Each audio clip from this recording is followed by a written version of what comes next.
బీసీల విషయంలో కాంగ్రెస్ చేసిన మోసాన్ని నిరసిస్తూ అసెంబ్లీ నుంచి వాకౌట్ చేశారు కేటీఆర్.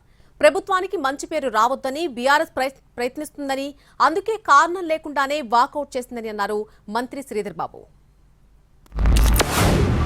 100% ప్రభుత్వ నిర్ణయాన్ని స్వాగతిస్తూనే బీసీల విషయంలో ఏదైతే ఇవాళ కాంగ్రెస్ పార్టీ దగా చేసిందో, 42% రిజర్వేషన్లు ఇస్తామని చెప్పి బీసీల గొంతు కోసిందో, 51% నుంచి 5% జనాభా తగ్గించి చూపెట్టిందో, దాన్ని తీవ్రంగా నిరసిస్తూ మా పార్టీ తరపున ఎస్సీ వర్గీకరణను స్వాగతిస్తూ బీసీల విషయంలో కాంగ్రెస్ పార్టీ చేసిన మోసాన్ని, కాంగ్రెస్ పార్టీ చేసిన దగాను నిరసిస్తూ మేమందరం కూడా వాకౌట్ చేస్తా ఉన్నాం. అధ్యక్ష, దళితులకు సంబంధించి వారు ఏ విధంగా రాబోయే కాలంలో ఆర్థిక పరంగా, సామాజిక పరంగా, విద్యా పరంగా ఏ విధమైన ఆలోచన ఇంకా చేస్తే బాగుంటుందని ఒక ఆలోచనలు ఇస్తారని అనుకున్న కేటీఆర్ గారు.